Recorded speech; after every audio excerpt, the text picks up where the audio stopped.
Where do we start with this one? So it certainly was a very interesting season opener in Qatar on Sunday. We had a lot of interesting questions raised, probably had more raised than we've had answered. I've picked 3 winners and 3 losers from the first round, but where are we going to start? Let's start on a positive. Let's go with the winners first, shall we? And then we'll just end on a nice big negative note. I think that sounds good. And I've got 2 of my favourites in the losers column here, guys. So yeah, we'll put that aside for later. But yeah, couple of Rob GP favourites down there in the losers, but we'll see how we go. Starting with the winners, and let's start with the obvious one, Maverick Vinales, big winner. Big winner, and not just in the sense that he's won the race. He showed pace and aggression, and the Yamaha showed good pace. Looks like it wasn't a handful at all at any point. Really level-headed ride by him. Now, again, with Maverick, it's the same old, isn't it? What's he going to do next week? What's he going to do in round 3? It comes and goes with him. It's just whether it just doesn't go this time. So we'll be looking for him to sort of just back it up, I guess. But yeah, can't take anything away from that performance there because it was really excellent, right? Really level-headed, really smart ride, and hats off to him. My second winner from round 1 in Qatar was Joan Mir, the reigning and defending world champion. Joan Mir really was worried for him a little bit, missing Q2 throughout practice and having to go through Q1. But look, just got his head down, did the job, got himself into the top 10. Then it went backwards again for him off the start. I mean, I think he was down in like 12th or 13th at some point on that opening lap. But it largely was a similar ride to Maverick's in a way, and I think I almost was more impressed by this. He showed a lot of confidence in the bike and in his own ability to sort of settle in, not panic, not just push and go. He's like, his teammate was getting away from him, the front of the field was getting away from him, but he just kept his tempo, kept his rhythm, and it's what we saw him do all last season. And if he's going to be like that again this season and just rack up points everywhere, podiums everywhere, he looks dangerous again. Look, guys, you don't become world champion by accident, and I think he's just proved that on Sunday. So yeah, watch out for Joan Mir. He's impressed me. We got more out of him than I thought we were going to get out of him anyway. So there you go. My final winner, the third winner from Qatar, and it's the thing that my eyebrows were raised. I was on the edge of my seat as soon as it happened. The third winner is the Ducati whole shot device, or whatever it is, the launch control, whatever it is that sprung them, 4 of them, a few bike lengths clear of the field. I don't think we've ever seen anything like that. That was amazing. Whoever came up with that, chuck a few more quid in his pocket, I tell you that much. Look at him. I mean, just look at him all the way up front there. Unbelievable.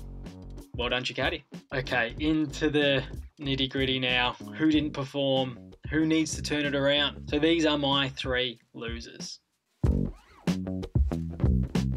My first loser from round 1 is Honda. Just Honda. Now, maybe a bit harsh. I mean, to be honest, it was a little bit hard picking the losers, and I've picked 3 here, and not any of them had a disaster in any means, but everyone kind of had a good go of it. So it wasn't a disaster for anyone, I don't think, especially this early stage. But Honda, yeah. Both the LCR guys crashing out. Pole just didn't have that pace that, I gotta be honest, I thought he'd have. He kind of made a bit of a recovery towards the mid to end part of the race where he sort of got into a bit of a rhythm and got himself up into the top 10. But it was looking a bit grim there for a little bit. Straight away, Marquez and Nakagami were out of the running pretty early.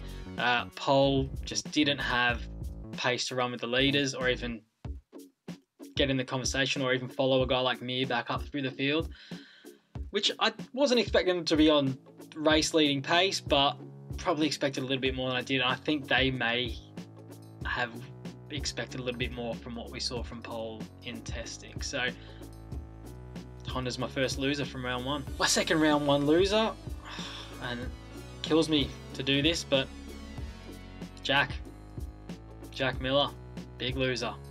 Big, mate, you're a big loser, sorry. I don't know what happened, tyres went off a cliff. The disappointing thing about it is, it's not like he was out front pushing and dictating the pace and then his tyres dropped off. He was sitting in behind, probably didn't quite have the pace to go and push to the front, and still ran out of tyre in the end. And it didn't seem like he was necessarily burning through them that hard. He was just sitting what looked like comfortably in 4th or 5th, just tracking the front men, keeping a gap.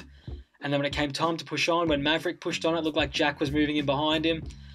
It just didn't go, and it went the wrong way. It went backwards. Sank like a stone through the field, down to 9th. I think he finished up. Not good. And my third and final loser from round 1 in Qatar is the Doctor, Valentino. I think we maybe all got a little bit too excited from what we saw in qualifying. He actually put in a cracking lap, wasn't it? Unbelievable lap. Just followed Pecco around, got a bit of a tow. Happy days, got himself a good lap. Just didn't have it in the race. And Petronas had a tough day. Morbidelli, there's obviously issues there. I haven't read anything or seen anything if they've said anything that's gone wrong, but there obviously was. We'll wait to see what happened there. But Rossi just didn't have the 22 lap pace. I mean, he had decent 1 lap pace, we saw that. Good 1 lap pace. But yeah, I think it was always going to be a hard race for him. I think we maybe just upped our expectations a bit too much when we saw him track around in quali and put it on the second row. But look, I don't think he'll be too disappointed. I've got him here, like I said, pick 3 losers. No one really had that bad of a day. I mean, Miller probably had the worst day, if you ask me. But yeah, Rossi, he ended up 12. I mean, it's not a terrible result. I still think there'll be circuits where he is strong this season and he will be able to try and have a go at the podium. But yeah, Rossi is my third loser after that race performance. Okay, well, that's it, guys. 3 winners, 3 losers. If you had to pick 3 winners and 3 losers, who would they be? I've come up with mine. Yeah, and for those of you who enjoyed the Fantasy MotoGP content that I did prior to the race, no update in between races this week because I'm not going to make any changes. Sticking fat with Jack and Fabio. Did waste my boost on Jack though. So, what are you going to do? Hope you're looking forward to doing it all again on the weekend and have a good race. See you next time.